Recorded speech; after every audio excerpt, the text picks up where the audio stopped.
"He'll laugh at me," she whispered. Mafia boss held her hand and led her into the wedding uninvited. The bell above the door of the gilded petal chimed with a cheerful, brassy sound that seemed entirely at odds with the gray, weeping sky outside. Inside, the air was thick with the humid, sweet perfume of Casablanca lilies and the sharp, green scent of cut stems. Clara Vincenzi stood behind the scarred oak counter, her head bent low over a sketchbook. Her pencil moved in quick, feathery strokes, capturing the phantom drape of a silk chiffon train that existed only in her mind. To anyone passing by the shop window in the bustling downtown district of Halwyn, Clara was just the quiet florist with the messy bun and the oversized knit sweaters. They saw a woman who blended into the background, much like the baby's breath she tucked into the flamboyant bouquets for customers who demanded to be seen. They did not see the way her eyes lit up when she traced the arch of a bodice, or the secret ambition that burned, low and steady, in her chest. She wanted to create beauty, not just arrange it. "Earth to Clara, come in. Clara!" Clara jumped, her hand jerking the pencil across the page, leaving a jagged graphite scar through her perfect design. She slammed the sketchbook shut and looked up to see Jenna, her co-worker, leaning over the counter with a smartphone thrust out like a weapon. "I am sorry," Clara murmured, sliding the book under the register. "I was focused on the inventory." "Inventory. Right," Jenna scoffed. Though her grin was playful, she tapped her acrylic nails against her phone screen. "Forget the flowers. Look at this. It is literally everywhere today. Even the mayor retweeted it." Clara leaned in reluctantly. On the screen was a digital image of a wedding invitation so opulent it looked heavy just to look at. Gold leaf filigree bordered a cream card, the calligraphy sweeping and pretentious, but it was the names in the center that made the blood drain from Clara's face, leaving her cold. Ethan Barrow, Julianne St. Clair, the wedding of the century, they are calling it. Jenna sighed, scrolling down to see comments.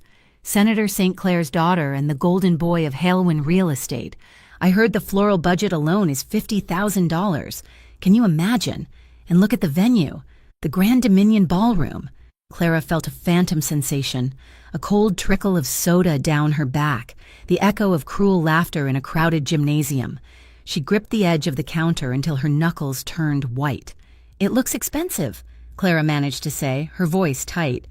Jenna looked up, noticing Clara's pale complexion. "Hey, you okay? You went total ghost on me. Wait, didn't you go to high school with Ethan Barrow? Jude's Academy, right?" Clara turned away, pretending to rearrange a display of hydrangeas. Her hands were trembling. "We went to the same school. We were not friends. Not friends. He is gorgeous. Though, a total jerk. Probably. But look at that jawline." "He was cruel," Clara said, the words slipping out before she could stop them. She stopped fussing with the flowers and looked at the rain streaking the window. He used to make a sport of it, finding the quietest person in the room and seeing how small he could make them feel. Jenna's smile faded. "Oh, I didn't know." "Senior year," Clara whispered, caught in the memory. "The winter gala. I had made my own dress. I spent 3 months sewing it. It was blue satin. I thought it was beautiful." She swallowed hard. "Ethan bumped into me near the punch bowl. He claimed it was an accident, but he was laughing before the cup even hit the floor. Red punch all over the front. He looked at me, in front of the whole school, and asked if I had sewn the dress out of my grandmother's curtains, because at least now the stain gave it some color." The silence in the shop was heavy. Jenna looked horrified. "What a pig." "Everyone laughed," Clara said, her voice hollow. "That is the part I remember most, not the sticky dress or the ruined satin. The sound of 300 people laughing because Ethan Barrow decided I was a joke." She forced a tight, brittle smile onto her face and turned back to Jenna. "But that was a long time ago. He's a big shot now, and I am just selling roses. It does not matter." Jenna hesitated, then pocketed her phone. "Well, I hope it rains on his big day. A torrential downpour. Mud everywhere." Clara let out a soft, genuine laugh. "Thanks, Jenna." But when Jenna clocked out for the evening, leaving Clara alone to close up the shop. The brave mask crumbled. Clara locked the front door and flipped the sign to closed, then retreated to the back of the shop where the work tables stood. The silence of the evening was usually her favorite companion, but tonight it felt oppressive. She pulled her sketchbook out again, but the design she had been working on now looked foolish. Who was she kidding? She was Clara Vincenzi, the girl who wore oversized sweaters to hide herself, the girl who never spoke above a whisper. Ethan was marrying a senator's daughter in a ballroom, and she was here, hiding among the ferns. The invitation Jenna had shown her felt like a confirmation of the natural order of things. Some people were made to shine, and others were made to be laughed at. She was so lost in her misery that she did not hear the heavy rap on the glass door at first. When the knock came again, louder this time, Clara started. She looked at the clock on the wall. 7 in the evening. They had been closed for an hour. She walked cautiously to the front. Through the rain-slicked glass, she saw a tall silhouette standing under a black umbrella. The man was not looking at his phone or checking a watch. He was staring directly at her, his posture still and commanding, against her better judgment. Clara unlocked the door and cracked it open. "I'm sorry, sir. We are closed for the night. I require a specific flower," the man said. His voice was a low baritone, smooth like aged whiskey but with a rough edge that suggested it burned going down. "I was told you might have it." Clara hesitated. He did not look like a typical customer. He wore a charcoal suit that fit him with tailored precision, the fabric dark and expensive. His coat was open, revealing a crisp white shirt and a lack of a tie that made him look less like a businessman and more like someone who had just left a high-stakes poker game. But it was his face that held her, sharp cheekbones, a strong jaw, and eyes the color of storm clouds, intelligent and unyielding. "What kind of flower?" Clara asked, forgetting to be afraid. "A black orchid," he replied. "Taka chantrieri." Clara blinked. It was a rare request. Most people wanted roses or lilies. The bat flower, the black orchid, was strange, moody, and difficult to keep alive. "I have one," she said softly. "In the greenhouse at the back. It just bloomed this morning." The man nodded once. "May I?" Clara stepped back, opening the door fully. He stepped inside, collapsing his umbrella with a snap. He brought the smell of rain and ozone in with him, a sharp, clean scent that cut through the sweetness of the shop. "I am Lucien," he said, not offering a surname. "Clara," she replied automatically. She led him toward the back of the shop, conscious of the silence. Usually, she filled the air with polite chatter about the weather or the flower selection, but with him, words felt unnecessary, even intrusive. He moved with a quiet grace, his leather shoes making no sound on the hardwood floor. At the counter, her sketchbook was still open. She'd forgotten to put it away. Lucien stopped. His gaze dropped to the book. Clara rushed forward, her cheeks heating up. "I'm sorry, the counter is a mess." She reached out to close it, but his hand moved faster. He did not grab the book. He simply placed his hand on the counter next to it, halting her movement with his presence alone. He looked down at the drawing. It was the wedding dress, the one she had ruined with the pencil slash, but the intricate lace detailing on the sleeves was still visible. "Did you draw this?" he asked. He did not sound mocking. He sounded curious. "It is just a sketch," Clara said. Finally flipping the cover closed, her heart was hammering against her ribs. A hobby. Lucien looked at her then. Really looked at her.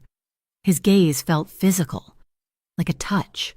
He took in her flushed face, her nervous hands, the way she tried to shrink into her sweater. "It shows a remarkable understanding of structure," he said simply. Then he looked toward the greenhouse door. "The orchid?" Clara let out a breath she didn't know she was holding. "Right, this way." She retrieved the flower, wrapping its dark, dramatic blooms in simple craft paper. When she brought it to the register, Lucien was waiting. He watched her hands as she tied the twine, his intensity making her clumsy. She fumbled the knot twice. "Take your time, Clara," he murmured. When she finally finished, she rang up the sale. "That will be $45. He placed a $50 bill on the counter. His fingers brushed hers as he slid the money forward. His skin was warm and rough, a shocking contrast to the cool, smooth counter. Clara felt a jolt of electricity shoot up her arm, startling her. She looked up, and for a moment, they were locked in a stare. He wasn't smiling, but his eyes were crinkled at the corners, as if he found her fascinating. "Keep the change," he said. He picked up the flower, holding it with surprising delicacy. "You have a quiet shop. Clara, it suits you. But that drawing deserves to be seen." Before she could form a response, he turned and walked out into the rain, disappearing into the night as quickly as he had arrived. Clara told herself he was just a customer, a wealthy, eccentric customer who liked strange flowers. But 3 days later, the bell chimed in the early afternoon, and Lucienne Moretti walked in again. This time, the shop was empty of other customers. The afternoon sun was trying to break through the clouds, casting long, pale beams of light across the floor. Clara was trimming thorns off a shipment of red roses. She froze when she saw him. He was wearing a navy suit today, impeccable as before, but his expression was less severe. "The orchid is thriving," he said as a way of greeting. "I am glad," Clara said, wiping her hands on her apron. "They can be temperamental." "I have a request," Lucien said, approaching the counter. He rested his hands on the edge, leaning in slightly. "I am hosting a private dinner later this week. Small, intimate. I dislike the arrangements the caterers provide. They are too stiff." "What were you looking for?" Clara asked. She felt steadier today, though the flutter in her stomach remained. "Something wild," he said, his eyes holding hers. "Something that looks like it grew that way, rather than being forced. I trust your eyes." Over the next week, the dynamic shifted. Lucien came in nearly every day to check on the progress of the arrangement, but they both knew the flowers were merely the excuse. He would stay for 20 minutes, sometimes 30. He asked her about the flowers, why she chose the hellebores over the peonies, how she knew which stems would bend and which would break. He never asked personal questions, yet he learned from her. He learned that she hummed when she was concentrating. He learned that she preferred tea to coffee, and Clara learned about him. She learned that he listened with an intensity that made her feel like the only person in the world. She learned that he moved with the wary confidence of a predator who had no natural enemies. She found herself waiting for the door to chime. She started wearing her hair down. She sketched more, the lines on the paper becoming bolder, more assured, but the shadow of the wedding remained. It was Friday evening, a week after their first meeting. The rain had returned, lashing against the city of Halloween. Clara was alone in the shop again, waiting for Lucienne to pick up the final centerpiece. She had made the mistake of opening her laptop. The algorithm, cruel and efficient, had served her a video. It was a clip from a local news station covering the preparations for the Barrow St. Clair wedding. They were interviewing Ethan. He looked older than he had in high school, his face thicker, but the smirk was the same. "We just want the best," Ethan was saying to the reporter, flashing a white smile. "My fiancé deserves a perfect day. No mistakes, no embarrassments. We are keeping the guest list exclusive. We want people who belong in our world. No embarrassments. People who belong." The words cut through Clara's fragile, newfound confidence like a knife. She saw herself again. The stain on the blue dress, the laughter echoing. She felt the crushing weight of her own insignificance. She was a florist, the help, the girl who didn't belong. Tears, hot and fast, pricked at her eyes. She tried to blink them away, but one escaped, tracking down her cheek, then another. She sniffled, reaching for a tissue. Just as the door opened, Lucien entered, shaking off his umbrella. He stopped dead the moment he saw her. He crossed the distance between the door and the counter in 3 long strides. The casual elegance was gone, replaced by a sharp, terrifying focus. "Clara?" His voice was low, demanding. She quickly wiped her face, turning away. "I am fine. Just allergies, the pollen. Turn around," he said. It wasn't a request. Clara turned slowly. Her eyes were red-rimmed, her face blotchy. She felt ugly and small. She expected him to look uncomfortable, to offer a polite excuse and leave. Men hated tears. Lucien did not leave. He looked at her face, then at the laptop screen still playing the silent loop of Ethan Barrow's interview. His eyes narrowed, piecing it together with a frightening speed. "Him?" Lucien asked. The word was cold, devoid of any warmth. Clara let out a shaky breath. "It is stupid. I am being stupid." "Tell me," Lucien said. He reached out, his hand hovering near her face before he let his knuckles gently brush away a fresh tear. The touch was electric, grounding her. "He's getting married?" Clara whispered, her voice trembling. "Everyone is talking about it. He was the one I told my friend about, the one who humiliated me." Lucien's jaw tightened, a muscle feathered in his cheek. "And that upsets you? That he is getting married?" "No," Clara said quickly. "No, I do not care about him. It is just—" She gestured vaguely at the screen, at the shop, at herself. "He is winning. He was cruel. And he gets the fairy tale.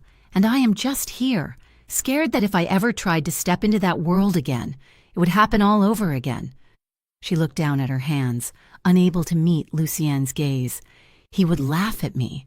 If he saw me now, he would just laugh again. The silence that followed was heavy, charged with an energy Clara didn't understand. "Look at me, Clara," Lucien said.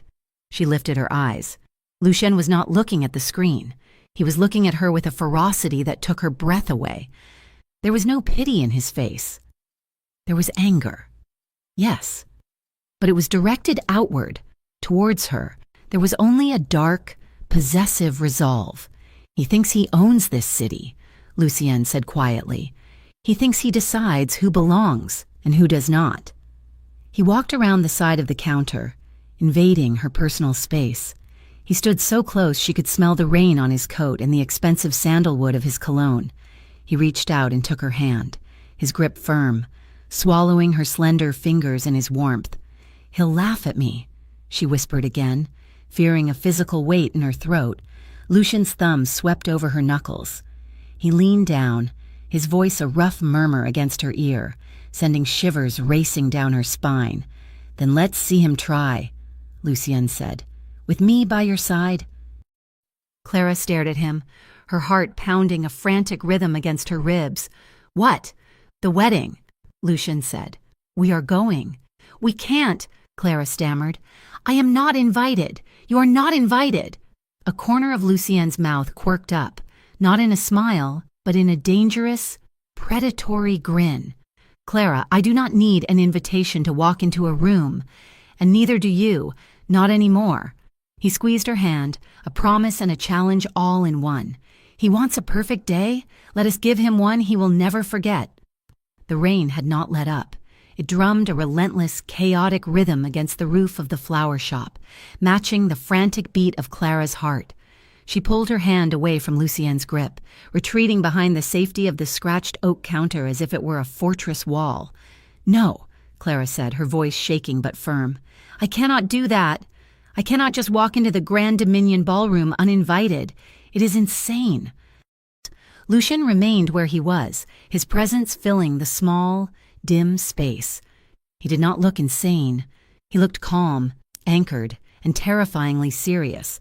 He unbuttoned his suit jacket and leaned against a display of white lilies, watching her with that dark, storm cloud gaze. "It is not insane," he corrected her smoothly.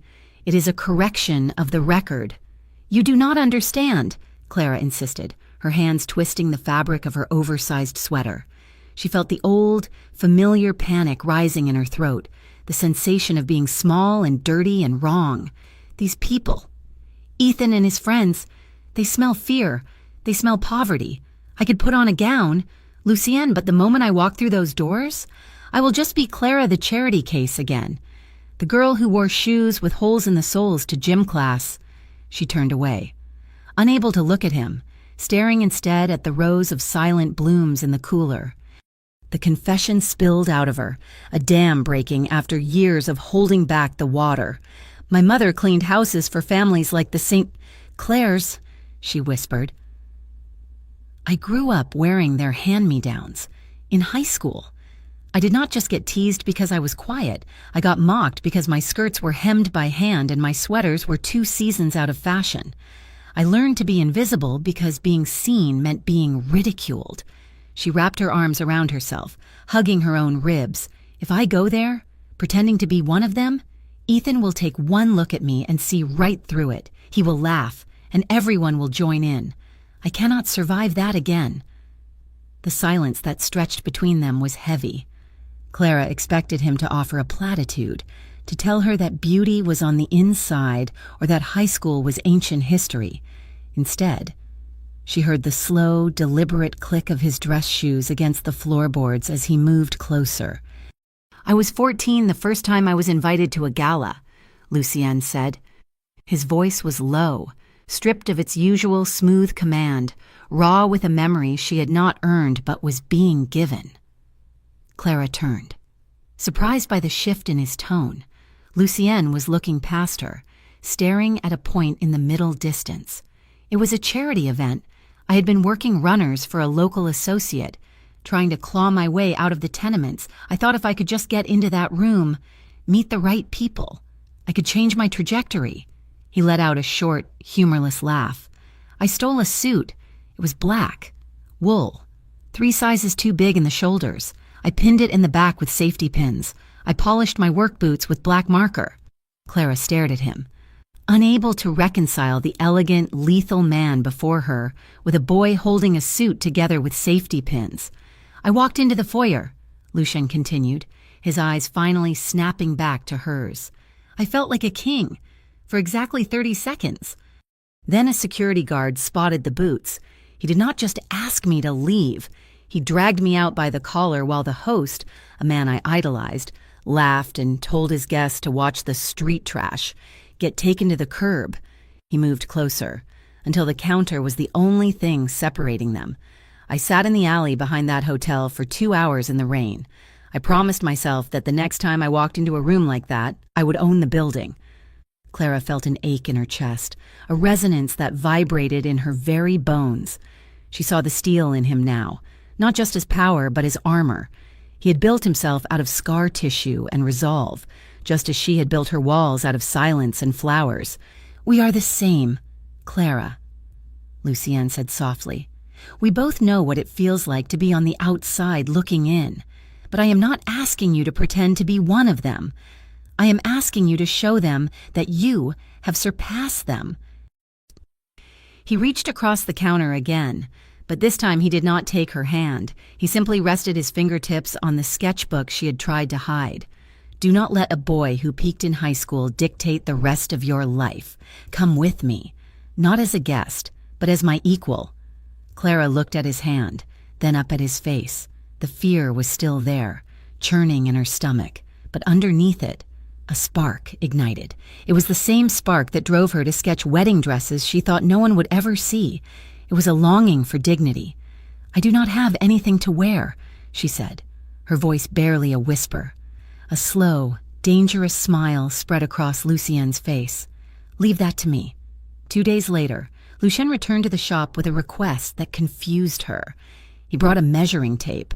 I have a client, he told her, his tone businesslike as he locked the front door and flipped the sign to close in the middle of the afternoon. She is overseas, but she has your exact build. I commissioned a gown for her, but the atelier needs precise measurements to finish the bodice. Would you mind standing in? Clara felt a sharp, unreasonable pang of disappointment. Of course. He was a man of the world. He likely had women, beautiful, wealthy women scattered across the globe. She was just the florist helping him with an errand. Of course, Clara said, forcing a professional smile. I can help. She stood on the small pedestal she used for arranging tall displays, while Lucien handed the tape to the elderly seamstress he had brought with him, a woman named Elena, who smelled of lavender and starch. But Lucien did not step away to check his phone or wait outside. He stayed. He leaned against the wall, his arms crossed over his chest, watching with an intensity that made the air in the room grow hot. Arms up, please. Bella, Elena murmured. Clara lifted her arms. She was wearing her usual work clothes, a gray cardigan over a simple cotton dress. She felt shapeless and dull. As Elena pulled the tape around her waist, calling out numbers, Clara risked a glance at Lucien. His eyes were dark, following the line of the tape measure as it cinched her waist. He wasn't looking at her like she was a mannequin. He was looking at her as if he were memorizing her geometry. When Elena measured the slope of her shoulder, Lucien's gaze lingered on the exposed skin of her neck, heavy and physical.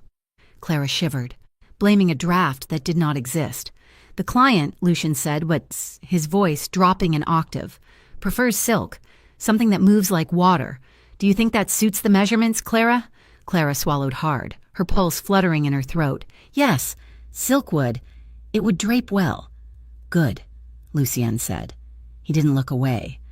For the rest of the week, Clara tried to prepare herself for the reality that she was merely a stand-in for someone else's life, but the connection between them continued to grow in the quiet moments. Lucien would stop by at closing time, bringing dinner, takeout from the city's best Italian restaurant, and they would eat on the work table between buckets of roses. They talked about art. Clara showed him her favorite paintings in a worn art history book.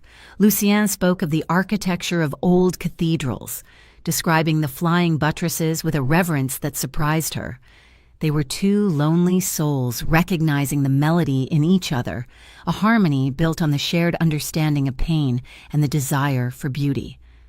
Then came the night of the wedding. Clara was in the small apartment above the flower shop, pacing. Lucien had told her to be ready at 6. It was 5 minutes to an hour. She was wearing her bathrobe, her hair damp from a shower. Feeling entirely unprepared, she had assumed she would wear an old black dress she had in the back of her closet, safe, invisible. A knock on the door made her jump. She opened it to find Lucien standing in the hallway. He was breathtaking. He wore a tuxedo that fit him like a second skin, the black fabric absorbing the light, the white shirt stark against his olive skin. He looked lethal and regal. A prince of the underworld came to collect a debt. In his hands, he held a large, flat box tied with a silver ribbon. Behind him stood a team of 2 women, a hairstylist and a makeup artist, holding cases. Lucien, Clara breathed. What is this? The client turned down the dress, Lucien said, his face impassive, though his eyes danced with a secret light. It seems a waste to leave it in a box, and I recall you saying you had nothing to wear. He stepped inside, placing the box on her modest dining table. Get ready. Clara, we have a wedding to crash. Clara stared at the box, her hands trembling as she reached for the ribbon. She pulled it loose and lifted the lid. She gasped, her hands flying to her mouth. Inside, nestled in layers of tissue paper, was a gown of midnight blue silk. It was not just any dress. It was the dress, the one she had sketched in her book, the one with the intricate lace sleeves and the plunging back, the one she had designed for a version of herself she never thought she would be. But it was real, constructed from the finest silk she had ever touched, shimmering like the night sky over the ocean. Nestled beside it were a pair of custom heels, delicate and strappy, encrusted with dark crystals. You, Clara turned to him, tears instantly welling in her eyes. You had this made, for me. There was no client. There is only one woman I want to see in that dress, Lucien said softly. The next hour was a blur. The team worked efficiently, transforming her. They swept her hair up into an elegant, loose chignon that exposed the curve of her neck. The makeup was soft, enhancing her large, doe eyes and giving her lips a berry-stained flush. When they left, Clara was alone in the bedroom, staring at the dress hanging on the doorframe. She stepped into it, the silk cool and fluid against her skin. It fit perfectly. Of course it did. He had measured every inch of her. She struggled with the zipper in the back, her hands shaking too much to pull it up. Lucien, she called out softly. The door opened. Lucien stepped in. He stopped, his breath hitching audibly. Clara stood before the mirror, the midnight blue silk pooling around her feet. The dress hugged her curves, celebrating the body she had hidden under oversized wool for years. She looked regal. She looked dangerous. Lucien walked toward her slowly, as if approaching a wild creature he did not want to startle. He met her eyes in the reflection of the mirror. The heat in his gaze made her knees weak. "Turn around," he whispered. Clara turned. She held the front of the bodice against her chest, her back exposed to him. Lucien's hands brushed her bare shoulders. His skin was hot, his touch firm. He traced the line of her spine with his thumb, sending a shockwave of sensation through her that made her gasp. "You are breathtaking," he murmured. He took the zipper tab between his fingers. He pulled it up slowly, the sound of the teeth locking together seeming loud in the quiet room, as the dress cinched tight, holding her. Lucien did not step away. He stepped closer, his chest brushing against her back. He leaned down, his breath ghosting over the sensitive skin behind her ear.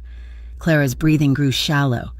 The air in the room was thick, charged with a tension that had been building for weeks, a storm finally breaking. "Turn around," he commanded again, softer this time.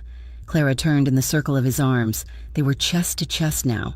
She had to tilt her head back to look at him. His eyes were searching hers, looking for fear, looking for permission. He raised a hand and brushed his knuckles against her cheekbone. The gesture was impossibly tender for a man so dangerous. Clara leaned into his touch, her eyes fluttering shut. "Lucien," she whispered, his name a plea. "Clara." He groaned. He leaned in, giving her a moment to pull away. She didn't. She rose on her toes, closing the distance. When his lips met hers, it wasn't an explosion, it was a collision of tides. It was slow, burning, and deeply possessive. Lucien kissed her with a terrifying focus, his mouth moving over hers with a hunger that spoke of long nights spent thinking of this exact moment. Clara's hands found the lapels of his tuxedo, gripping the fabric to anchor herself as the world spun away. He tasted wine and danger. His arm wound around her waist, pulling her flush against him, crushing the silk between them. Clara opened to him, a soft sound escaping her throat, and Lucien growled low in his chest, deepening the kiss until she was breathless, her senses overwhelmed by the scent and feel of him. It was a kiss that claimed her. It erased the memory of the high school gym, the laughter, the shame, in his arms. She wasn't the poor florist. She was desired. She was powerful. Lucien pulled back slowly, resting his forehead against hers. His breathing was ragged. He kept his hand cupping her face, his thumb stroking her cheekbone. "You deserve more than anyone in that ballroom," he whispered, his voice rough with emotion. "You deserve to be worshipped, Clara, and tonight they will see what I see." Clara nodded, unable to speak past the lump in her throat. She felt tears threatening to spill again, but these were not tears of shame. They were tears of release. "I am ready," she whispered. Lucien kissed her forehead, a benediction. "Then let us go." He offered her his arm. Clara took it, her fingers gripping his sleeve. They walked out of the apartment, down the narrow stairs, and out the back door of the shop. The rain had stopped, leaving the streets of Halloween glistening under the street lamps like polished obsidian. Waiting at the curb was a sleek, black car, its engine purring like a resting beast. A driver in a dark suit opened the rear door. Clara paused on the sidewalk. She looked at her reflection in the tinted window. The midnight blue dress, the proud tilt of her head, the man standing beside her who looked ready to burn the world down if she asked him to. She took a deep breath, the cool night air filling her lungs. She was terrified. Yes, but she was no longer alone. Lucien placed his hand on the small of her back, a solid, warm weight. "Ready?" "Yes," Clara said. She stepped into the car, sliding across the leather seat. Lucien followed, the door closing with a heavy, final thud. As the car pulled away from the curb, heading toward the Grand Dominion Ballroom. Clara did not look back at the flower shop. She looked forward, her hand finding Lucien's in the dark, their fingers interlacing tight as they drove toward the light. The Grand Dominion Ballroom did not merely host events, it swallowed them whole in a maw of crystal chandeliers, velvet drapes, and the oppressive weight of old money. Outside. The night air was fractured by the blinding, staccato bursts of paparazzi flashbulbs. The entrance was a gauntlet of red carpet and screaming photographers, a chaotic sea of black lenses hungry for the image of a senator, a debutante, or a scandal. Inside the climate-controlled silence of the sleek black sedan, the noise was nothing but a dull hum. Clara Vincenzi sat perfectly still, her hands folded in her lap to keep them from trembling. The midnight blue silk of her gown pooled around her legs like deep water, cool and smooth against her skin. Beside her, Lucien Moretti was a study in terrifying calm. He watched the spectacle outside the tinted window with the bored detachment of a lion watching a herd of gazelles. "They are vultures," Clara whispered, her voice tight. "They are irrelevant," Lucien corrected her. Turning his gaze from the window to her face, the dashboard lights cast shadows across his sharp cheekbones. "Tonight, they are simply the audience, and you are the main event." The car rolled to a stop at the foot of the grand staircase. A valet in a white uniform scrambled to open the rear door. "Do not look down," Lucien murmured, his hand finding hers in the darkness. His grip was warm, solid, and unyielding. "Look straight ahead. If you look down, they will think you are apologizing for being here. You have nothing to apologize for." Clara took a breath that expanded her ribs against the tight bodice of the silk gown. She nodded once. Lucien stepped out first. The flashbulbs went wild, a lightning storm of white light. He stood to his full height, buttoning his tuxedo jacket with a casual, elegant motion, ignoring the shouts of the photographers. Then he turned and extended his hand into the car. Clara placed her hand in his. As she stepped out, the slit in her gown revealed a flash of her leg and the glittering custom heels. She rose, the silk cascading down her frame, shimmering under the harsh lights. For a heartbeat. The shouting faltered. Clara felt the collective intake of breath from the press line. She was not a celebrity. She was not a politician. But standing there in a gown that looked like it had been woven from the night sky, with a man like Lucien Moretti at her side, she looked like royalty from a kingdom they did not know the name of. "Chin up," Lucien commanded softly, placing his hand on the small of her back. He guided her up the red carpet. Clara could feel the heat of the cameras, the aggressive curiosity. Questions were shouted. "Who is she? Is that Moretti?" But they were just noise. The only reality was the pressure of Lucien's hand on her spine, pushing her forward, grounding her to the earth. They passed through the massive double doors and into the ballroom. If the outside was chaotic, the inside was a suffocating wall of perfume, champagne, and judgment. The room was a cavern of gold leaf and white roses, thousands of them. The floral budget alone could have fed Clara's childhood neighborhood for a year. A string quartet played something classical and polite in the corner, struggling to be heard over the din of 300 wealthy guests. As Clara and Lucien stepped onto the marble floor of the foyer, the conversation nearest to them died out. The silence spread like a ripple in a pond, moving outward until a significant portion of the room had turned to look. Whispers hissed through the air like steam. "Who is that? Is that the florist? No, look at the dress. It cannot be." Clara felt her knees lock, the old instinct to shrink, to hunch her shoulders and disappear, screamed at her. She saw eyes scanning her, dissecting the fit of her dress, the set of her hair, the jewelry at her throat. She felt like an imposter who had snuck into the palace. Then Lucien's thumb stroked the sensitive skin at her waist, a secret, possessive reassurance. He leaned down, his lips brushing her ear. "Breathing is required, Clara," he teased gently. "In and out," she exhaled, forcing her shoulders down. "Everyone is staring." "Let them," Lucien said, his voice devoid of concern. "They have never seen anything real before." They moved deeper into the room. Waiters with silver trays parted for them. Lucien navigated the crowd with the ease of a predator walking through tall grass. He did not ask people to move. They simply moved when they saw him coming. Then Clara saw him. Ethan Barrow stood near the center of the room, holding a glass of scotch, surrounded by a sycophantic circle of groomsmen. He looked exactly as he had on the news, polished, handsome in a conventional way, and radiating an arrogance that made Clara's stomach turn. He was laughing at something one of the men had said, his head thrown back, as if sensing the change in the room's atmosphere. Ethan lowered his glass and turned. His gaze swept over the crowd, bored, until it landed on Clara. He froze. Clara saw the recognition hit him. It wasn't immediate. It took a moment for his brain to reconcile the shy, frumpy girl he had tormented in high school with the vision in midnight blue standing 20 feet away. He blinked. Then a slow, incredulous smile spread across his face. It was the same smile he had worn right after spilling the punch on her dress years ago.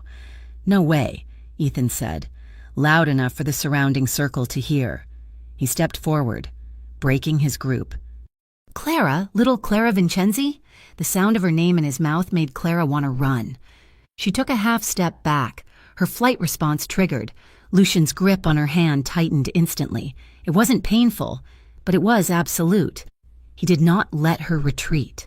"Face him," Lucienne whispered. It was an order, but it was also a gift. He was lending her his spine.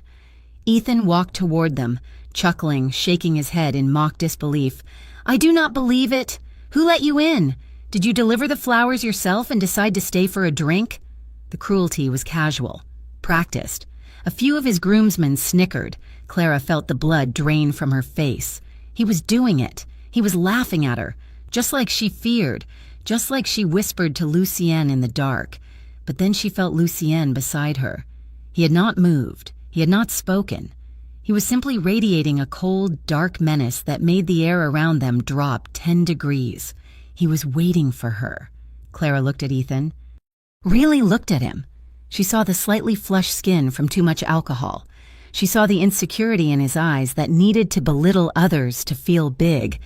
And she realized, with a sudden, jarring clarity, that he was not a monster. He was just a mean boy in a tuxedo. And she was wearing a dress made of silk and courage, standing next to a man who could buy and sell Ethan Barrow 10 times over. Clara lifted her chin. She channeled every ounce of Lucienne's quiet confidence. "Hello? Ethan?" she said. Her voice did not shake. It was cool, clear, and carried perfectly over the nearby chatter. "The flowers were delivered hours ago. They look beautiful, though I suppose the credit belongs to the team, not me." Ethan faltered. He had expected her to stutter, to blush, to look at her shoes. Well, what are you doing here then? The guest list was quite specific. "I am here as a guest," Clara said smoothly. She turned her head slightly, looking up at Lucienne.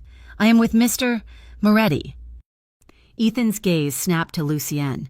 The color drained from his face instantly. Everyone in Halloween knew the name Moretti. They knew the construction contracts, the shipping lines, and the rumors of things much darker than business. "Moretti," Ethan stammered, his arrogance evaporating like mist. I did not realize you were acquainted." "There is a great deal you do not realize," Lucienne said. His voice was a low rumble, smooth and dangerous. He did not offer Ethan his hand. He simply looked at him with a boredom that was more insulting than a slap.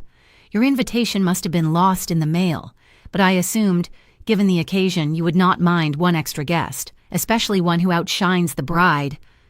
A collective gasp rippled through the small circle of listeners. Before Ethan could respond, a sharp voice cut in. "Ethan, who is this?"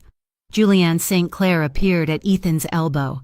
She was beautiful in the way a porcelain doll is beautiful, perfect, blonde, and cold. Her white lace wedding dress was massive, a cloud of tulle that seemed to take up half the room. But as her eyes landed on Clara, her expression soured. Julianne looked at Clara's dress, the sleek, modern, sensual cut of the blue silk, and then down at her own poofy, traditional gown. Jealousy, sharp and instant, flared in her eyes. "This is Clara," Ethan said quickly, looking nervous. She went to high school with me." Julianne looked Clara up and down, her lip curling. "Oh, the scholarship girl? I didn't realize we were turning my wedding into a reunion for the needy." The insult hung in the air, gross and unnecessary. Clara felt a spark of anger. But before she could speak, Lucienne laughed, It was a soft, dark sound. Needy, Lucien repeated, tasting the word. He looked at Julianne with amusement. Mrs. Barrow. I believe Clara's dress alone is worth more than your father's tuition contributions for the last decade. Carefulness is a virtue. You would do well to learn it. He turned to Clara, dismissing the bride and groom entirely. Shall we find our table, darling? The air in this corner is rather stale. Yes, Clara said, her heart soaring. Let's... They walked away, leaving Ethan and Julianne standing in stunned silence, the whispers behind them erupting with renewed vigor. Dinner was a lavish affair of 5 courses, served on bone china under the dim glow of the chandeliers. Lucien had ignored the seating chart, which Clara suspected did not even have their names on it, and simply commandeered a table near the front. The couple originally assigned to it had taken one look at Lucien and scurried away to find seats elsewhere. Clara sat straight, acutely aware that half the room was watching them. "You were amazing back there," she whispered to Lucien as the waiters poured vintage red wine. "I did nothing," Lucien replied, unfolding his napkin. "You stood your ground. I merely ensured the playing field was level." "You terrified them," Clara pointed out, a small smile playing on her lips, a happy side effect. When the main course arrived, a filet mignon with truffle reduction, Clara found her appetite wavering. Her nerves were still humming. She picked at her food, moving the porcelain fork around the plate. Lucien noticed. He stopped eating and turned his chair slightly, angling his body toward hers. It was a breach of etiquette, turning his back on the rest of the table to focus solely on her, creating a private world in the middle of the crowded room. "You need to eat," he murmured. "I am too nervous," she confessed. "Why?" Lucien asked. His eyes dropped to her lips, then back to her eyes. "You have already won." He cut a small, perfect piece of steak from his own plate. He pierced it with his fork and held it up, not to his own mouth, but to hers. Clara froze. It was an incredibly intimate gesture, to be fed by a man like him, in a room like this. It was a display of ownership, of care, of a connection that went far beyond a casual date. "Open," he commanded softly. Clara parted her lips. Lucien guided the fork into her mouth. His eyes locked on hers. The flavors burst on her tongue, rich, savory, expensive, but all she could feel was the intensity of his gaze. He watched her chew and swallow, his expression darkening with a simmering heat. He reached out and brushed his thumb against the corner of her mouth, catching a tiny drop of sauce. He did not wipe it on a napkin. The table across from them, a group of elderly socialites, was watching with scandalized fascination. Clara realized she didn't care. The heat rising in her cheeks had nothing to do with embarrassment and everything to do with the man sitting beside her. "Better?" he asked. "Yes," Clara breathed. As the dinner service was cleared, the lights in the ballroom dimmed further. The string quartet transitioned into a lush, sweeping waltz. The center of the room cleared as the first few couples drifted onto the dance floor. Ethan and Julianne were the first, of course. They moved stiffly, Julianne whispering furiously at Ethan while he looked miserable. It was a performance, not a dance. Lucien stood up. He extended his hand to Clara. "Dance with me," he said. Clara hesitated. "Lucien, I do not know if I can. Everyone will look." "Clara," he said, his voice dropping to that rough, persuasive register that made her toes curl. "We did not come here to hide in the shadows. We came here to burn the shadows away. Give me your hand." She placed her hand in his. He led her to the floor. The moment they stepped onto the polished wood, the whispers started again. But they sounded distant now, like the ocean in a shell. Lucien pulled her close, closer than was strictly proper for a formal waltz. His right hand settled firmly on the curve of her waist, his fingers splaying out against the silk. He held her other hand high. Interlacing their fingers, they began to move. Clara had expected to stumble, but moving with Lucien was effortless. He led with a strength that made it impossible to make a mistake. He guided her through the turns, his body shielding her, his movements fluid and graceful. The world narrowed down to the scent of his sandalwood cologne, the heat of his hand on her back, and the stormy gray of his eyes. "They are all looking," Clara whispered, glancing over his shoulder to see the blur of faces. "Let them look," Lucien said. He spun her, the blue silk of her dress flaring out like a blooming flower. "Let them see what they missed. Let Ethan see what he threw away." Clara looked over at the head table. Ethan was sitting there, ignoring his bride, watching Clara with an expression of profound regret and confusion. He looked small. He looked insignificant. The giant who had loomed over her high school memories had shrunk down to the size of a bitter, ordinary man. She looked back at Lucien. "I do not care about Ethan," she said, realizing it was the truth. "I really do not care." Lucien smiled, and this time it reached his eyes. "Good." He pulled her tighter, their chests brushing. The air between them crackled with electricity. The dance was no longer a performance for the room. It was a conversation between their bodies. Every step was a question, every turn an answer. The tension that had started in the flower shop, that had spiked in her apartment while he zipped her dress, was now a living thing, winding around them.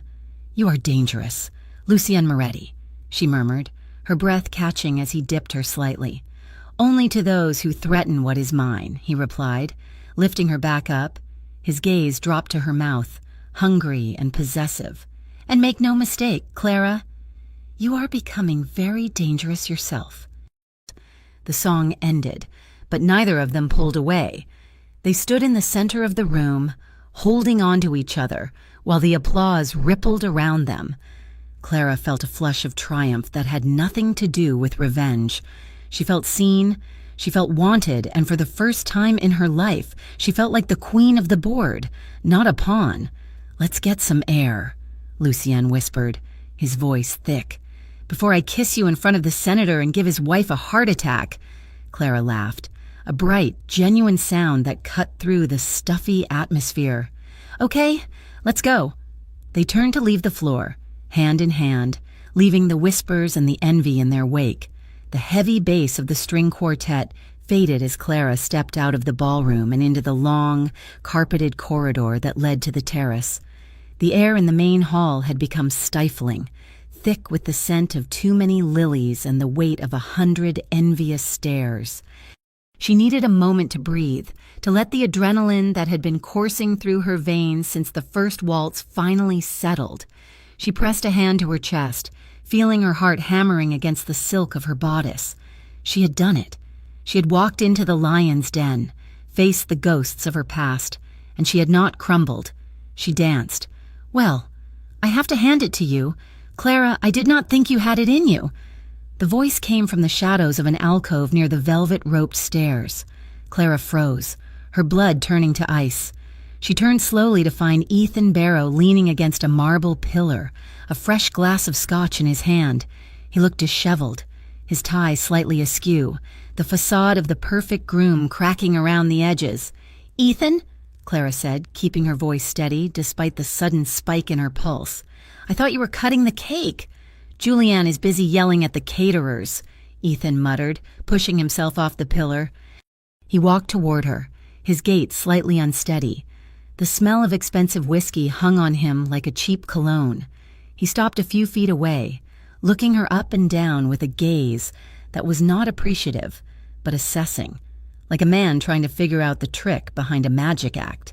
"You put on a good show in there," Ethan sneered, gesturing vaguely toward the ballroom doors. "The dress, the hair, the whole Cinderella routine. For a second, you almost had me fooled." Clara straightened her spine. "It is not a routine. Ethan, I am just here." "You are here with him," Ethan spat, the bitterness in his voice sharp and ugly. "Lucien Moretti, do you even know who he is? Or did you just see a shiny suit and a black card and decide to forget where you came from?" "I know exactly who he is," Clara said coldly. "He's a man who treats me with respect, which is more than I can say for you." Ethan laughed, a harsh, barking sound. "Respect? Please. He is a gangster." "Clara." "A thug in a tuxedo. And you? You are just the flavor of the week. A little charity case he picked up to make himself look benevolent? The words hit her like a physical blow. Charity case. It was the same fear she had voiced to Lucienne days ago, weaponized and thrown back in her face. Ethan took a step closer, invading her personal space, his eyes hard. Do not think this changes anything. Tomorrow morning, the carriage turns back into a pumpkin, and you will be back arranging daisies for minimum wage while I am on a private jet to the Maldives. You do not belong here, Clara. You never did. Clara opened her mouth to respond, to tell him that his opinion meant nothing. But the air in the hallway suddenly changed. The temperature dropped. The shadows seemed to lengthen. I would choose your next words very carefully. Mr. Barrow. Ethan spun around. Lucien stood at the end of the hallway. He was not moving. He was not shouting. He was simply standing there, one hand in his pocket, looking at Ethan with the kind of detached, lethal calm that made the hair on the back of Clara's neck stand up. Lucien? Clara breathed. Lucien ignored her, his eyes fixed on the groom. He walked forward, his steps silent on the plush carpet. Every inch of him radiated danger. Ethan took a step back, his bravado evaporating instantly. I was just talking to an old friend, Ethan stammered, holding up his hands. Lucien stopped between them, placing his body as a shield between Clara and Ethan. He looked down at Ethan, his expression one of mild disgust, as if he had stepped in something unpleasant on the sidewalk. Friend implies equality, Lucien said smoothly, and you are not her equal. You never were. Look, I do not want any trouble, Ethan said, his voice rising in pitch. This is my wedding. And this, Lucien said, reaching out to wrap his arm around Clara's waist, pulling her sharply against his side, is the only person in this building who matters. Lucien turned his head, looking at Clara. The coldness vanished from his eyes, replaced by a fierce, burning intensity. He looked back at Ethan. You called her a charity case, Lucien said softly. You look at this woman, this breathtaking, brilliant woman, and you see a price tag. That is why you are small. Ethan, that is why you will always be small. No matter how big your father's bank account is. Lucien leaned in, his voice dropping to a whisper that carried the weight of a death sentence. She is worth more than this entire room. She is worth more than your life. And if you ever speak to her again with anything less than reverence, I will dismantle your world brick by brick. Ethan swallowed hard, pale and trembling. He said nothing. Lucien did not look at him again. He turned his full attention to Clara. His hand on her waist tightened, pulling her flush against his body. He stared down at her, his eyes dark and dilated, filled with a possessive heat that made her knees weak. Lucien, she started, you do not have to. He cut her off by crashing his mouth down on hers. It was not a polite kiss. It was a claim. It was primal and territorial, a message to Ethan and to the world that she belonged to him, and he belonged to her. His other hand came up to cup the back of her head, his fingers tangling in her intricate chignon, holding her steady as he devoured her. Clara gasped against his mouth, her hands clutching the lapels of his tuxedo. The kiss was fire and adrenaline, erasing the insult, erasing Ethan, erasing everything but the taste of him. She melted into him, her body molding to his hard lines. When Lucien finally pulled back, he kept her close, his forehead resting against hers. He was breathing hard. He glared over her shoulder at Ethan one last time. Go, Lucien commanded. Ethan scrambled backward, turning and fleeing toward the ballroom without a backward glance. Lucien let out a long exhale. Let's get out of here. The night air outside was crisp and cold, a welcome relief from the suffocating heat of the hallway. They did not wait for the valet. Lucien's driver, a stoic man named Marco, had the car idling at the curb the moment they stepped through the side doors, but instead of getting in immediately, Lucien walked her a few paces away toward a stone balustrade overlooking the city lights of Halloween. Clara leaned against the stone railing, her chest heaving. She looked at Lucien, at the sharp line of his jaw in the moonlight, and suddenly, a laugh bubbled up in her throat. It started as a giggle, then bloomed into full, hysterical laughter. "Did you see his face?" Clara gasped, wiping a tear from her eye. He looked like a terrified rabbit. Lucian watched her, a small smile tugging at the corner of his mouth. He looked like a man who realized he was out of his depth. Clara shook her head, the laughter fading into a trembling smile. The adrenaline was crashing now, leaving her limbs shaking. "I cannot believe you said that I was worth more than the room." Lucian stepped closer, boxing her in against the railing. He reached out and took her face in his hands, his thumbs stroking her cheekbones. The humor vanished from his expression, replaced by a raw sincerity. "I meant every word," he said. "I watched you in there, Clara. You walked into the fire and you did not burn. You stood tall. I have never been more proud of anyone in my life." Clara felt her throat close up. Tears, hot and fast, spilled over her lashes. "I was scared," she whispered. "I know," Lucian murmured, leaning down to kiss the tear track on her cheek. "That is what makes it brave." He kissed her other cheek, then the tip of her nose, treating her like something precious and breakable. "You are magnificent. Clara Vincenzi." Clara let out a broken sob and surged up, wrapping her arms around his neck. She kissed him deeply, pouring all her gratitude, all her relief, and all the new, terrifying love growing in her heart into the contact. Lucien groaned low in his throat, his arms wrapping around her waist, lifting her slightly off the ground. "Car," he muttered against her lips. "Now." They stumbled toward the sleek black sedan. Marco opened the door and studiously looked away as they tumbled into the back seat. The door slammed shut, sealing them in a private world of leather and tinted glass. The moment the lock clicked, restraint snapped. Clara did not stay on her side of the seat. She moved, driven by an instinct she hadn't known she possessed, climbing into Lucien's lap.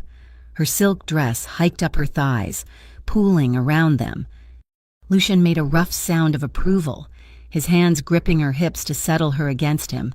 "Clara, don't talk," she whispered, pressing her forehead to his. "Just hold me." He did more than hold her. He worshipped her. His hands roamed over the silk of her dress, tracing the curve of her spine, the slope of her waist. He kissed her with a desperate hunger, his mouth hot and demanding. Clara buried her hands in his thick, dark hair, messing up the perfect style, pulling him closer. The car began to move, the city lights blurring past the windows, but neither of them noticed. "You were perfect," Lucian murmured against her neck, his lips grazing the sensitive pulse point. "Absolute perfection." Clara arched her back, a soft gasp escaping her lips. She felt overwhelmed, consumed by the scent of him. Sandalwood, rain, and pure masculinity. Being in his arms felt like coming home to a place she had never been before. It was dangerous. Yes, but it was the only place she wanted to be. Lucien pulled back slightly to look at her. His eyes were black pools in the dim light of the car. He cupped her face, his thumbs tracing the line of her lower lip. "You have no idea," he whispered roughly. "No idea what you do to me, watching you tonight, seeing you take your power back. It was the most beautiful thing I have ever seen." "It was you," Clara said, breathless. She rested her hands on his chest, feeling the heavy, rapid thud of his heart through his shirt. "You gave me the armor." "No," Lucian shook his head. "The steel was always there. Clara, I just polished it." He leaned in again, capturing her lips in a slow, deep kiss that tasted of forever. Clara melted against him, her defenses utterly dismantled. She felt safe. She felt loved. She felt bzzzt, psst. The harsh vibration of a phone cut through the intimacy like a knife. Lucien ignored it, deepening the kiss. Bzzzt, bzzzt, bzzzt. It was persistent, angry. Lucien pulled away with a curse, his forehead resting against hers for a moment before he reached into his jacket pocket. His breathing was ragged. "I'm sorry. I have to." "Marco knows not to call unless it is an emergency." Clara sat back slightly, smoothing her hair, feeling the cold air of reality rushing back in. She watched as Lucien looked at the screen. His expression transformed instantly. The lover vanished. The predator returned. His eyes narrowed, hard and cold as flint. He answered the phone, his voice dropping to a flat, deadly monotone. "Report." Clara watched him, a knot of unease tightening in her stomach. She could hear the tinny sound of a voice on the other end, speaking fast and urgent. Lucien's jaw tightened. "Where?" A pause. "How many?" Another pause. "Understood. Reroute. Take the West Bridge. Do not stop for lights." He hung up the phone and slipped it back into his pocket. He did not look at her immediately. He looked out the window, scanning the passing traffic, his body coiled tight. "Lucienne?" Clara whispered. The magic of the last 20 minutes felt suddenly fragile. "What is happening?" Lucien turned to her. The tenderness was still there in his eyes, but it was overlaid with a terrifying intensity. "We have a problem," he said quietly. "The Satoru family. My rivals. They had scouts at the wedding." Clara felt a chill that had nothing to do with the temperature. "Scouts? They saw us," Lucienne said. "They saw me with you. They saw how I looked at you." He clenched his jaw. "They think you are a weakness. They are setting up an ambush on the main road to your apartment." Clara stared at him, the blood draining from her face. The beautiful dream of the evening shattered. The dress, the dance, the kiss. It all suddenly felt like a prelude to violence. "An ambush?" she repeated. "You mean with guns?" "Yes." She looked at his hands, the same hands that had just been caressing her face with such gentleness. Now they were fists. A horrible thought took root in her mind, a cold, insidious doubt. "Lucienne," she said, her voice trembling, "did you know? Did you know they would be there?" He looked at her sharply. "What?" "Tonight," she said, pulling away from him, sliding off his lap and back onto the leather seat. "Take me to the wedding, making a scene. Was it to draw them out? Was I just bait?" The silence in the car was deafening. The car swerved slightly as Marco took a sharp turn, the tires screeching against the asphalt. Lucienne looked at her with an expression of genuine horror. "Clara, no. You said it yourself," she said, her voice rising, hysteria edging in. "You wanted to make a statement. You wanted everyone to see. Was I just a pawn to provoke a war?" "No." Lucien's voice cracked like a whip. He reached out, grabbing her hands before she could pull them away. He held them tight, forcing her to look at him. "Listen to me," he said, his voice fierce and urgent. "I took you there because I wanted to give you the night you deserved. I took you there because I wanted to be with you. I did not know they would move this fast. But we are in danger," she whispered. "I am in danger," Lucienne corrected her. "You are under my protection. And I would burn this entire city to the ground before I let a single hair on your head be harmed." He squeezed her hands, his eyes searching hers, begging her to believe him. "Look at me, Clara. I have lived a life of lies and strategy for 20 years. I do not do anything without a calculation." He paused, his thumb stroking over her knuckles. "But tonight, with you, in that hallway, in this car?" He shook his head. "You are the only thing tonight that felt real. You are the only thing that has felt real in a very long time. I swear to you, on my mother's grave, you are not a pawn. You are everything." Clara searched his face. She looked for the lie, the manipulation. She saw only fear, not for himself, but for her. And she saw the love she had tasted in his kiss. She let out a shaky breath. "Okay," Lucienne exhaled, pulling her back into his arms, burying his face in her neck. "I am sorry," he whispered into her skin. "I am so sorry I dragged you into this darkness." "I am not afraid of the dark," Clara whispered back, though her heart was still racing.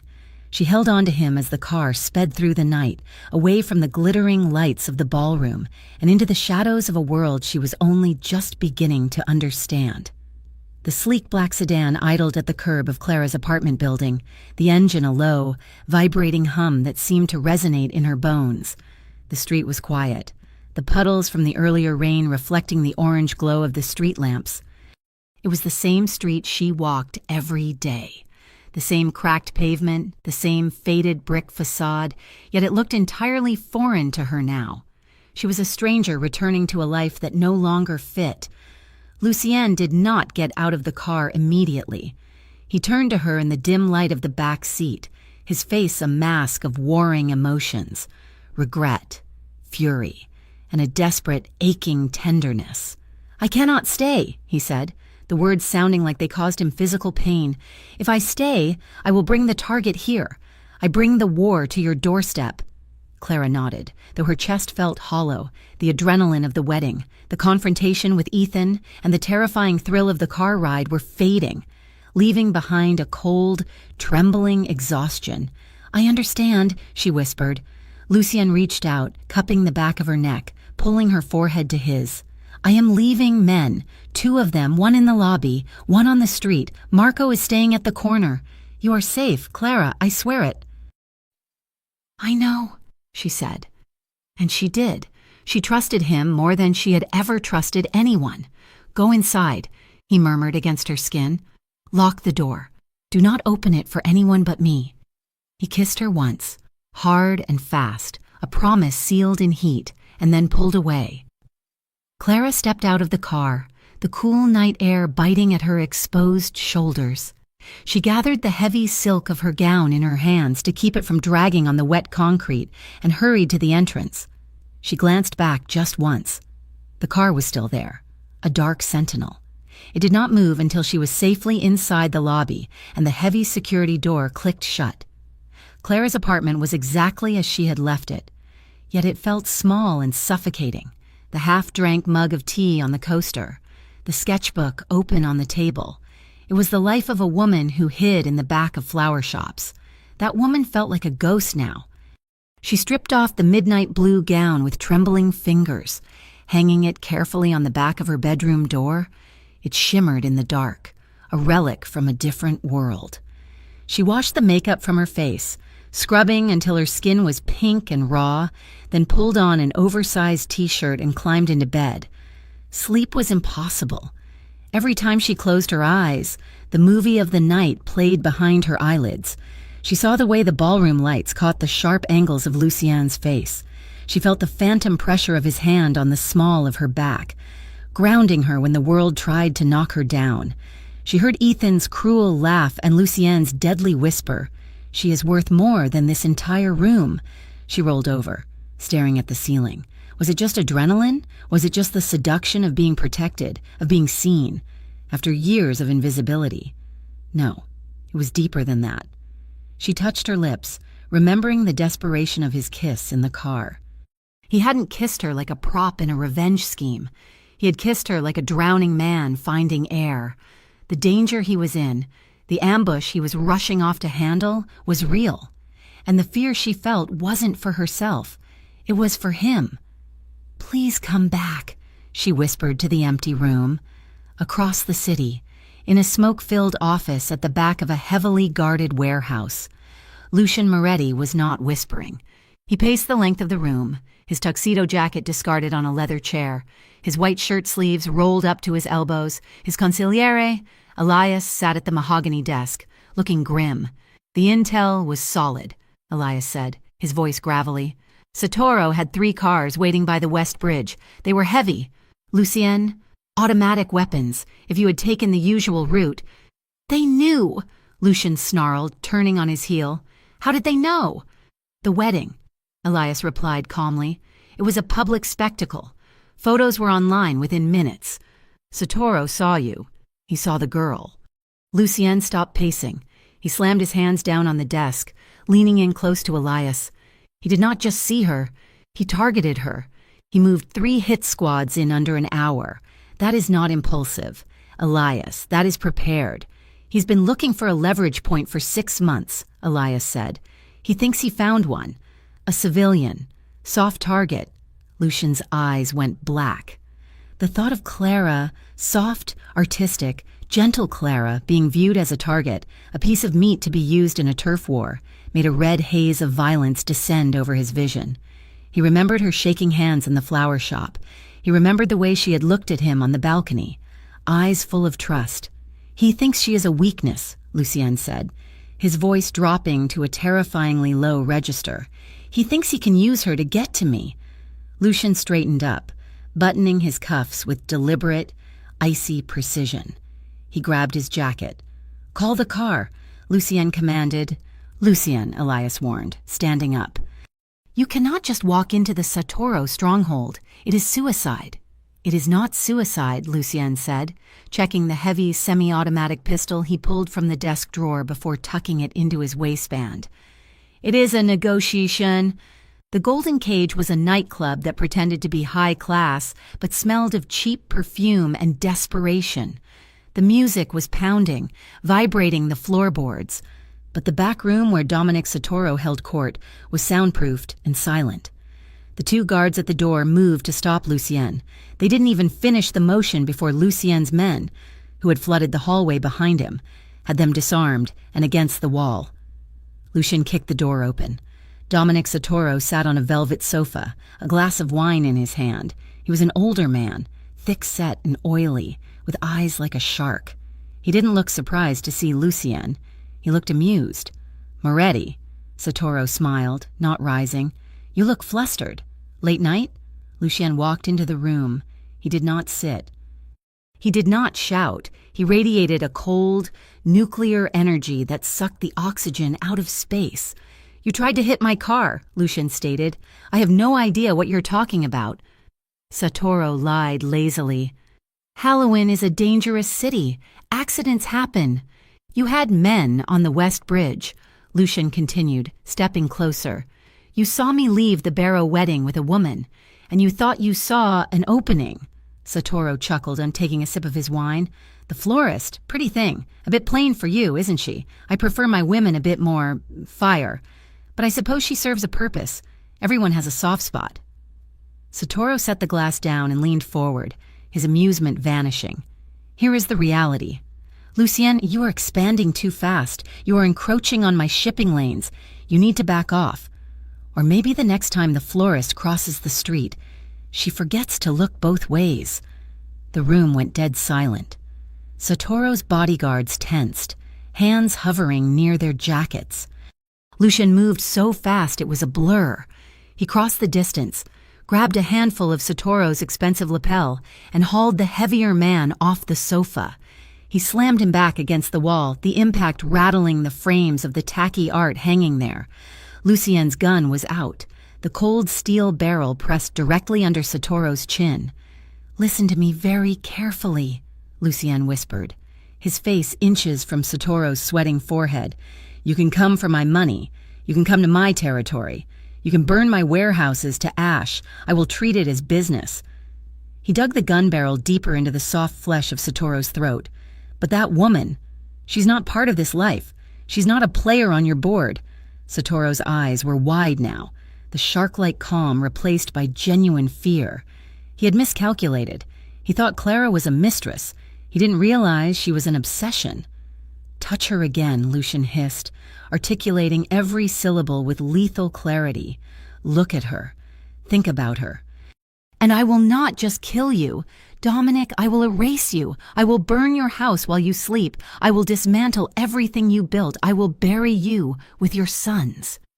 Lucien held the stare for 5 agonizing seconds, letting the death threat sink into the marrow of Satoru's bones. Then he released him. Satoru slumped back onto the sofa, gasping for air, clutching his throat. Lucien holstered his weapon, smoothed his jacket, and looked down at the trembling boss with contempt. "Stay away from her," Lucien said. He turned and walked out, stepping over the threshold without looking back. Clara woke to the sound of knocking. She jolted up in bed, sunlight streaming through the blinds. For a second, she panicked, remembering the ambush, the guards. But the knocking was rhythmic, polite. She grabbed her robe and went to the door. Peeking through the peephole, she saw only a massive delivery box. She opened the door cautiously. The hallway was empty, save for one of the guards Lucien had left, a large man who nodded respectfully to her from the stairwell. Clara pulled the box inside. It was sleek, black, and tied with a silver ribbon. Inside lay a dozen black orchids, Takachantrieri, the same flower that had started it all. They were dark, mysterious, and wildly beautiful. Nestled in dark tissue, there was a card, The handwriting was bold, angular, and rushed. No more pretending you are small. Come with me. Ristorante Alto, 7 o'clock. Clara stared at the note, her heart doing a slow, heavy somersault in her chest. She traced the ink with her fingertip. He was safe. He was back. Ristorante Alto was the highest point in the city, a rooftop garden that seemed to float among the clouds. It was exclusive, the kind of place where senators and movie stars dined, but tonight, the entire upper terrace was empty. Clara stepped off the private elevator. She was wearing the dress Lucienne had sent her, not the ball gown, but a simpler, elegant cocktail dress in a deep emerald green that he must have arranged for that morning. Lucienne was standing by the railing, looking out over the glittering expanse of Halwyn. He wore a fresh suit, black on black, but he looked tired. The tension in his shoulders was visible even from a distance. He turned when he heard her heels on the stone. His face softened instantly, the hard lines around his mouth easing. "Clara," he breathed. He walked toward her, stopping a foot away, as if unsure he was allowed to touch her. "You came," he said. "You sent flowers," she replied, a small smile touching her lips. "Black orchids. You remembered." "I remember everything," Lucienne said. He looked at her, searching her face for signs of trauma, for fear. "Clara, about last night. I need to apologize. I never should have exposed you to that. I was arrogant. I thought I could control the variables, but I put you in the crosshairs." He looked away, shame flickering in his eyes. "I understand if you want to walk away, if you want to go back to your shop and never see me again. I will ensure you are safe. I will have men watch your street for as long as you need, but I will not drag you further into my mess if you want out." Clara watched him. She saw the guilt eating at him. She saw the man who had stormed a rival's stronghold to protect her, now standing before her, terrified of her rejection. "Are you done?" she asked softly. Lucienne looked back at her, surprised. "Clara, I'm not afraid," Lucienne, she said, stepping closer, closing the gap he had left between them. "Well, that is a lie. I am a little afraid. Your world is scary. Men with guns are scary." She reached out, taking his hands. His large, rough hands engulfed hers. "But I am not afraid of you," she said firmly, "and I am not a china doll you have to keep on a shelf. I spent my whole life being afraid. Lucienne, afraid of people laughing, afraid of being poor, afraid of taking up space. Last night, for the first time, I wasn't afraid of being me." She squeezed his hands. "But I need honesty. No more clients, no more secrets about ambushes. If I am going to be in this, I need to know why. Why me? You could have any woman in this city.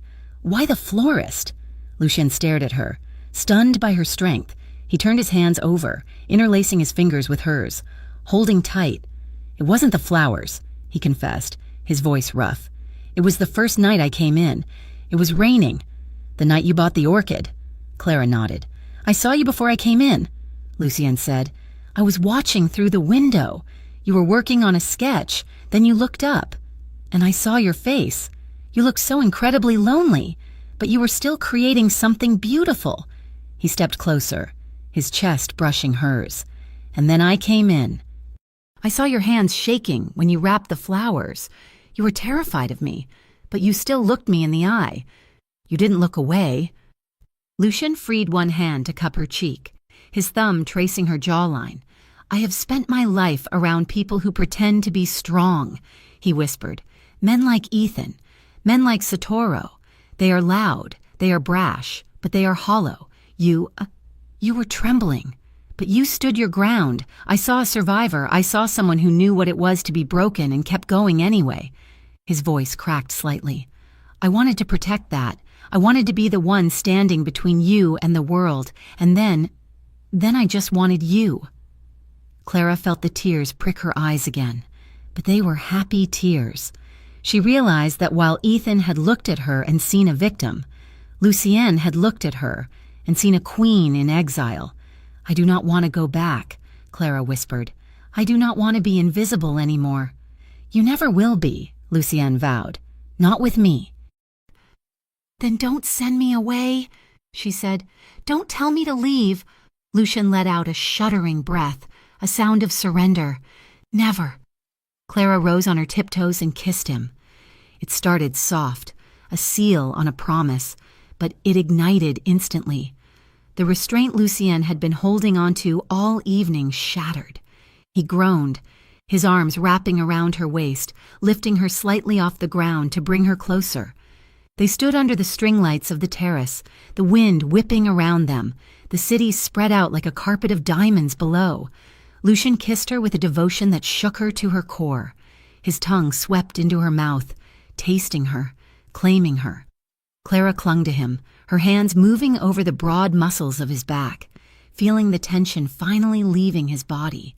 She felt the cold metal of his belt buckle against her stomach, the heat of his body through the thin silk of her dress. He walked her backward until her back pressed against the warm brick of the terrace wall, shielding her from the wind.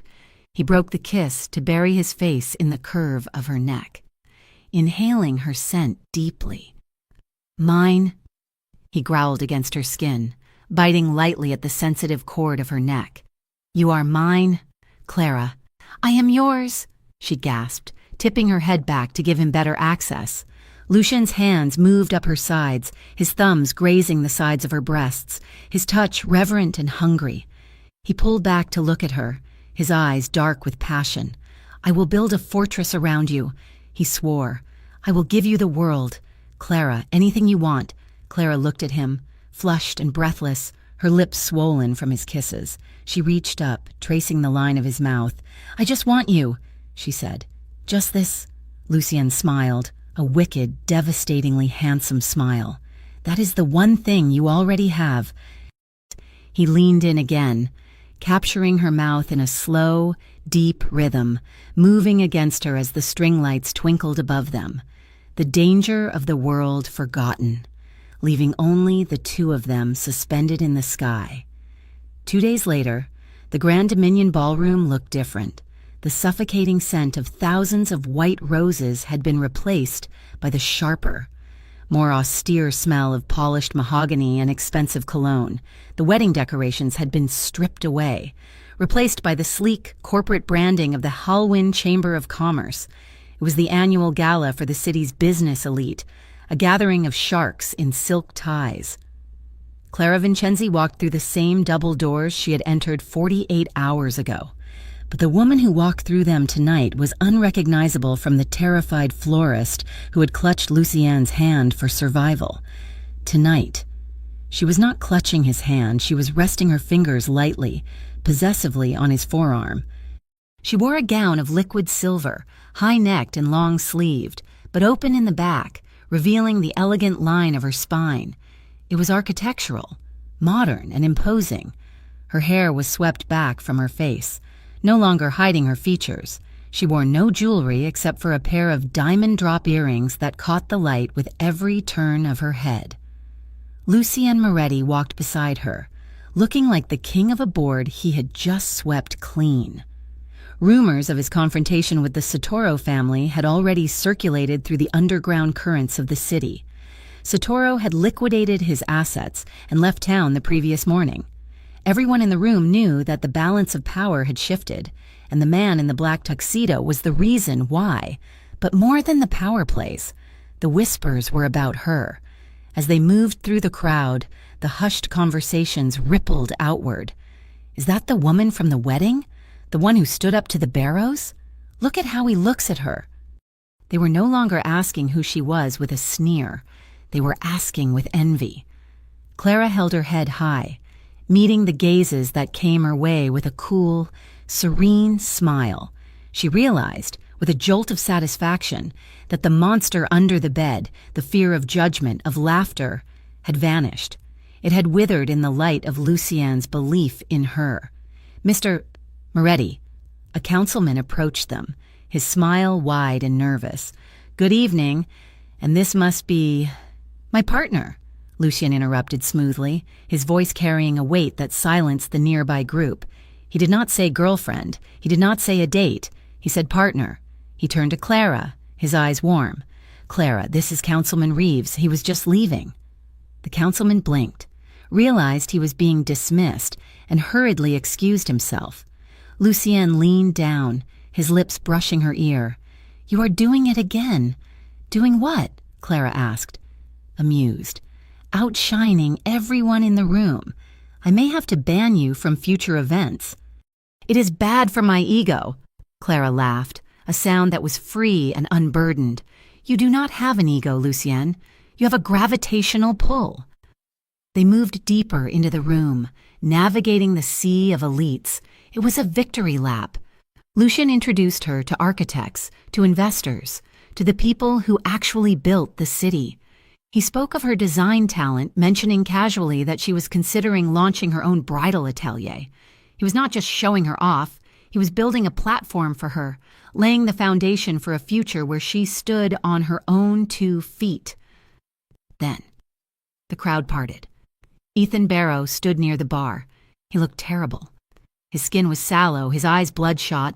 The wedding, the perfect day he had bragged about on the news, had apparently ended in a disaster of arguments and bruised egos after Clara and Lucienne had left. Julianne was nowhere to be seen. When Ethan saw them, his jaw tightened. He set his drink down with a sharp clink and walked toward them. The hesitation in his step was gone, replaced by a reckless, bitter courage. Lucienne stopped, his body angling slightly to shield Clara, but Clara stepped forward. She placed a hand on Lucienne's chest, a silent signal. "I have this." Lucian paused, looked at her, and nodded. He stepped back, giving her the floor. Ethan stopped 3 feet away.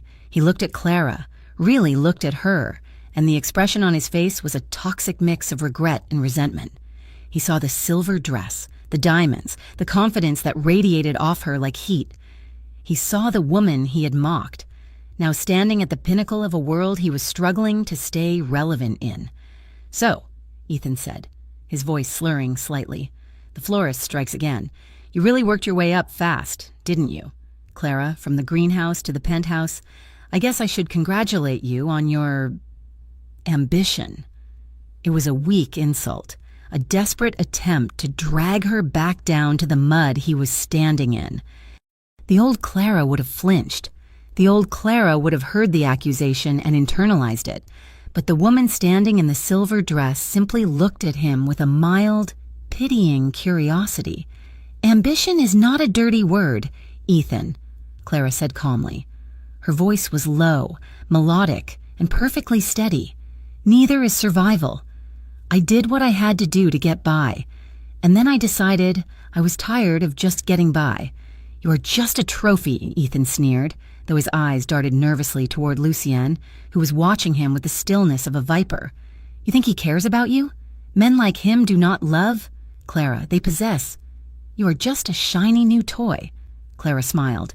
It wasn't a cruel smile, but it was final.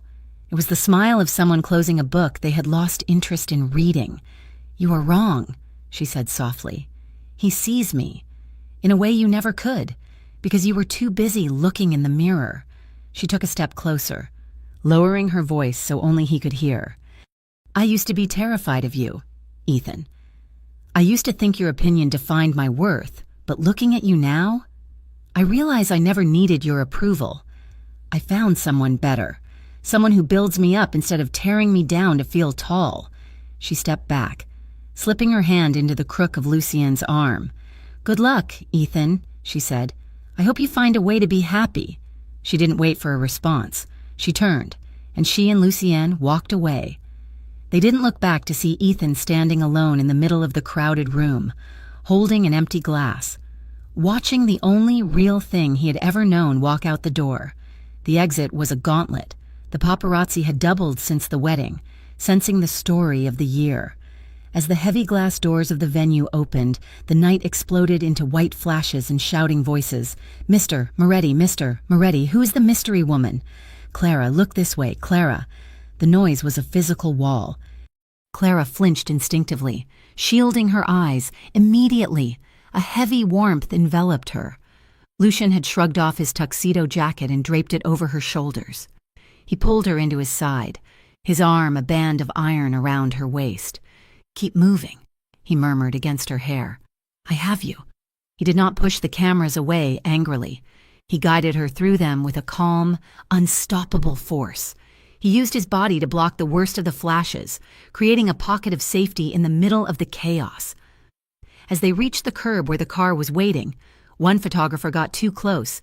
Shoving a lens toward Clara's face, Lucien stopped. He put a hand up, palm open, fingers spread. It was a gentle gesture, but the command behind it was absolute. The photographer froze. "Back," Lucien said. He didn't shout. He didn't have to. The circle of paparazzi widened instantly, giving them space. Lucien turned to Clara. He reached up and tucked a loose strand of hair behind her ear, ignoring the hundreds of cameras capturing the moment. For a second, it felt like they were the only two people on the planet. "You do not ever have to hide again," he whispered, his voice rough with emotion. "Let them see you. Let them see us." Clara looked up at him, her heart swelling until it felt too big for her chest. She nodded, tears shining in her eyes, not of fear, but of overwhelming gratitude. They got into the car, the door slamming shut on the noise, leaving them in the quiet dark, safe in the silence they had built together. 2 hours later, the city of Halloween was asleep, but the lights were still on in the penthouse apartment. It was Lucien's home, a sprawling space of glass and steel overlooking the harbor. But tonight, it was filled with Clara's things. Her sketchbook was spread open on the coffee table. Fabric swatches, silk, tulle, lace were scattered across the Persian rug like fallen petals. Clara sat on the sofa, her legs tucked under her. She had changed out of the silver gown into one of Lucien's white dress shirts, the sleeves rolled up to her elbows. She was sketching with a feverish intensity. The charcoal pencil moved across the paper, creating lines of movement and grace. It was a wedding dress, but it was unlike anything she had ever drawn before. It wasn't for a client. It wasn't a fantasy. It was real. It was bold. It had a high neck and long sleeves, echoing the armor she had worn tonight. But the skirt was soft, a cascade of petals that suggested blooming, growth, life. She was so lost in the flow of the design that she didn't hear Lucien enter the room. "Impressive." Clara looked up, smiling.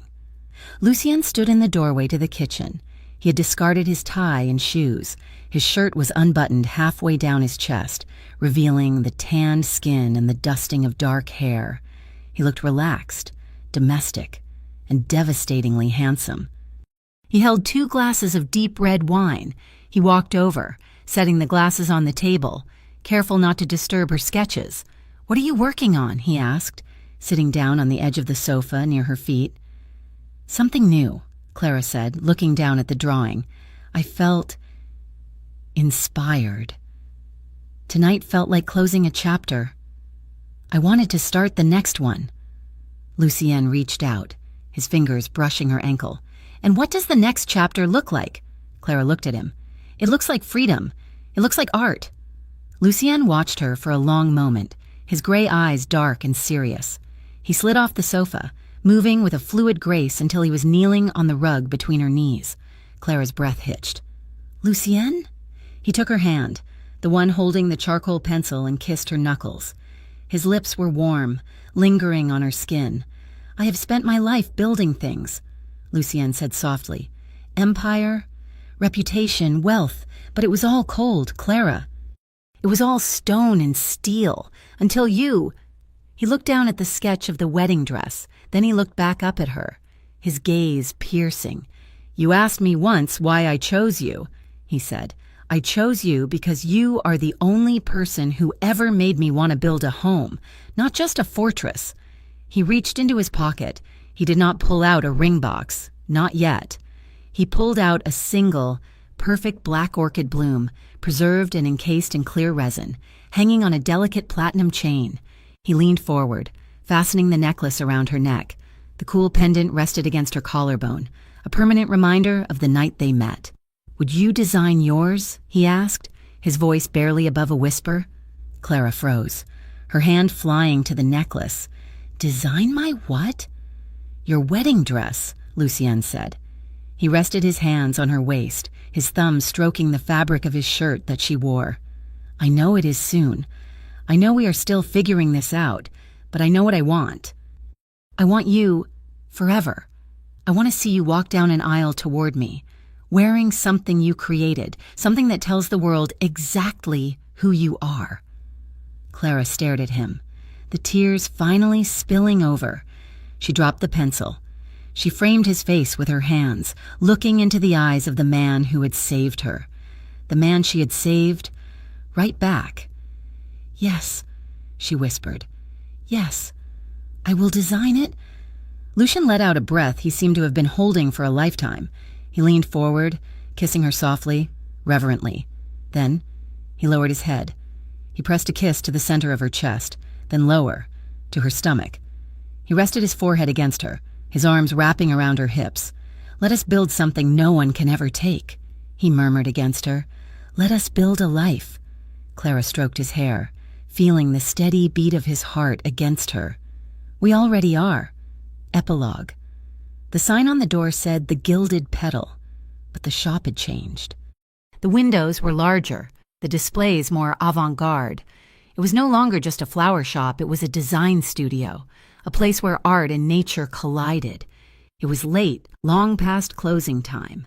The rain was falling outside, tapping a gentle rhythm against the glass, washing the streets of Halloween clean. Inside, the lights were dim, casting a warm, golden glow over the buckets of hydrangeas, the vases of black orchids, and the mannequins draped in half-finished silk creations. A record player in the corner spun a vinyl disc, filling the air with the slow, smoky sound of a saxophone jazz solo. Clara was barefoot on the hardwood floor. She was humming, swaying slightly to the music as she trimmed the stems of a bouquet of white peonies. She felt him before she saw him. Strong arms wrapped around her waist from behind, a warm chest pressed against her back. Lucien buried his face in the crook of her neck, inhaling the scent of flowers and vanilla that always clung to her. He didn't speak. He just held her. Clara stopped her work. She leaned back into him, resting her head on his shoulder. They stood there in the quiet sanctuary of the shop, swaying slowly to the jazz, two broken pieces that had found their perfect fit. Outside. The city was loud and dangerous. Outside. There were rivals and critics in a world that wanted to tear them apart. But here, surrounded by the blooms she loved and the man who worshipped her, there was only peace. She was safe. She was loved. And for the first time in her life, she was truly, completely seen. Lucien kissed her temple, his hand moving to cover hers where it rested on the flowers. "Ready to go home?" he whispered. Clara smiled, turning in his arms to face him. "I am already there." "Thank you so much for listening to He'll Laugh at Me," she whispered. Mafia boss held her hand and led her into the wedding uninvited. I hope you enjoyed Clara and Lucien's journey from heartbreak to empowerment. I would love to know where you're listening from today. Please drop a comment below and tell me your country or city. And if you enjoyed this story, please don't forget to hit that subscribe button for the Mafia Romance Stories channel and like this video. Share your thoughts on the ending in the comments. Did you like how Clara finally stood up to Ethan? I can't wait to hear from you. Until next time,